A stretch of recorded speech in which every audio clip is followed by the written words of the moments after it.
This your water's all outdoors. You dead black, Shalom L'Chaim. Purified drinking water, they got it is up there. Got this right here. You seen the bottle? You can't really see the bottle till you get a bottle. Has this little flap right here too. Little flap, little information in there too. Yeah, if you get the white bottle with the curtain French tassel on there, then that one's special to me. I like that one. A lot of those. I like that one. If you didn't get one with the pass along, email me. We'll give you one. You pay shipping. Okay, so to make this a thing, let's get back into another video of the Black Hebrews. We'll get into that. And check out the waters down here, man, if y'all didn't. Oh yeah, the holidays coming up. I got the holiday box. It's the Shalom L'Chaim box. That's the big box down there, man. I got a couple of those. Y'all email me. Get a couple of those floating, you know. Do something different this year. Yeah. Just out to the 12 tracks. My 200,000. Y'all standing strong, doing y'all thing. Let's get into some more Black Hebrew. So you dead black. Shalom L'Chaim, purified drinking water. They got it is out there. Shouts out to the 12 tribes. Put the people at the calls, man, and cue that music out. Every day I piss money away.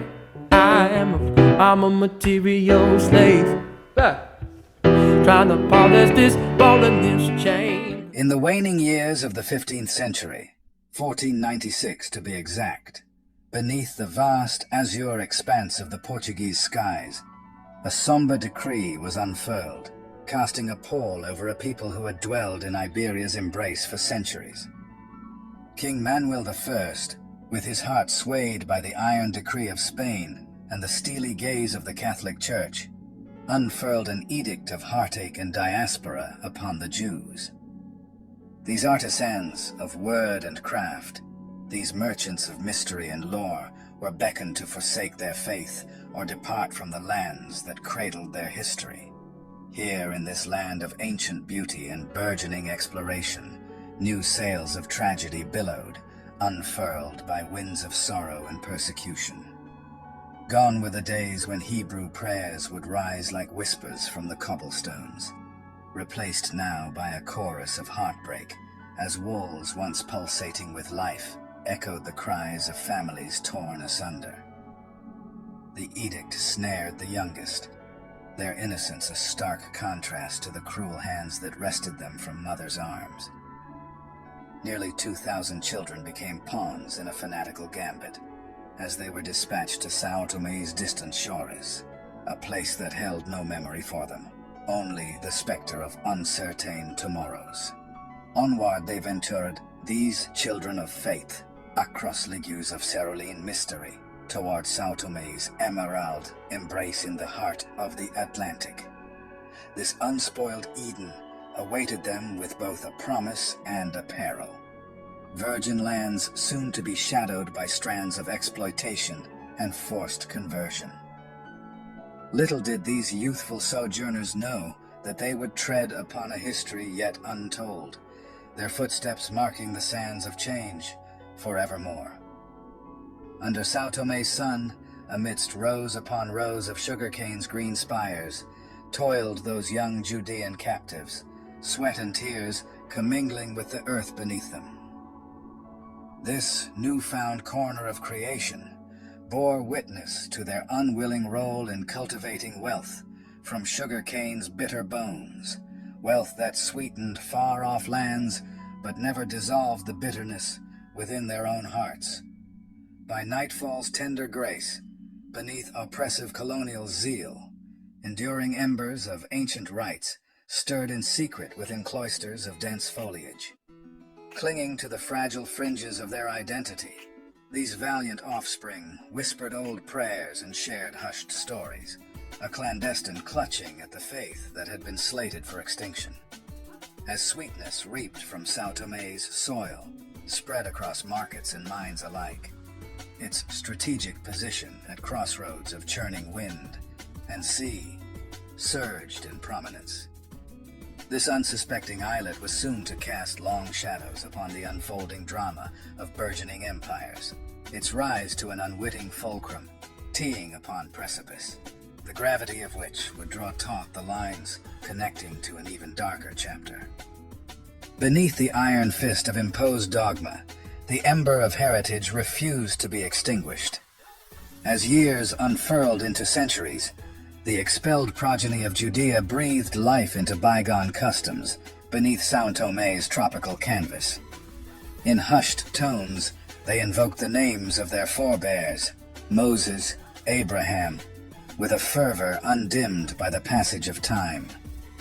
The Sabbath's sacred flame flickered clandestinely, its glow unseen yet unyielding, as the ancestors' whispers coursed through the intertwined roots of faith and survival. The relentless march of time weathered the Jewish customs like cliffs against the sea.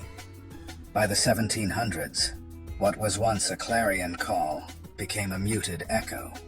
Identities were diffused into a broader fabric, their threads dying in the loom of assimilation. São Tomé's society, vestigial yet vapid of its origins, bore scant trace of the Judaic lineage. Yet somewhere in the kaleidoscope of faces, obscured stories yearned to be told. As São Tomé burgeoned into an artery of the burgeoning slave trade, its turquoise waters became stained with the blood and tears of those enchained.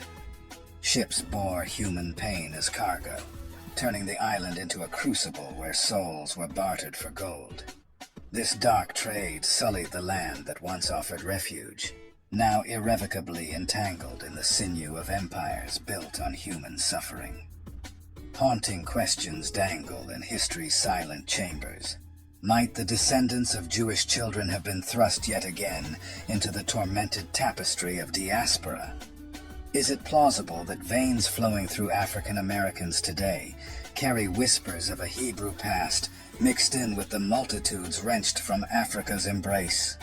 In scrutinizing history's weave for evidence, we glimpse only shadows and outlines where full truths might have resided, an unsettling quietude where written records fail to confirm our surmises about these Jews in exile. Yet in this silence, the absence of evidence may deceive. Countless narratives rest just beneath the surface, awaiting discovery. Through relentless dedication to unravel these tangled threads, we stake a candle in history's obscure grottos. Like tributaries joining a great river, we witness a confluence at international fora, where historians and cultures converge to shed light upon dark corners of our collective past, elevating acknowledgement over oblivion and paying homage through recognition and respect. As the tapestry of time unravels, it reveals silent strings that bind the descendants of African American heritage to the Sephardic children of history's cruel hand. Here we are, centuries apart, yet possibly entwined by the bloodlines that course beneath our skin, descendants of a legacy scribed in suffering and endurance. Could the strands of human experience, spun by trials of exodus, faith, and fortitude, weave together the narratives of African American resilience with Sephardic historical echoes? Stretched over the loom of adversity, tales intertwine, a shared fabric of cultural identity for those who courageously face the tides of fate. Here we stand in the arc of survival, a spectrum spanning continents and centuries. It's a tale of nations carved by iron wills and softened by shared humanity. This pantheon of strength celebrates survival and solidarity among seemingly disparate groups, united by common struggles and victories. Sweeping across West Africa's canopy of culture lie hidden relics, echoes of the past, displayed in daily customs, family names, and enduring traditions. Could these be the unvoiced keepsakes of those original Jewish refugees? Odyssey to São Tomé? This sequence beckons us to explore these lingering questions, with each uncovering by relentless seekers of truth, dedicated historians, genealogists, and scholars. Long-lost narratives re-emerge from the recesses of oblivion. As they unveil newfound truths, they stoke the fires of memory, reviving names that once drifted untethered through time. In every heart's chamber echoes the solemn drumbeat of hope. For restoration, for reconciliation, for a Zion reached at last. This is the point towards which all stories bend, where the losses are remembered, the courage honored, and all our disparate tales entwine into one universal chronicle of humanity's enduring spirit, hinting at the powerful premise that African Americans are uniquely descended from varied lineages, including the solemn saga of the Jews of São Tomé, as well as other Jewish settlements in West Africa, unearthing an epic story carved from oppression's ivory, but echoing with the resilience and spirit that continues to inform our enduring legacy.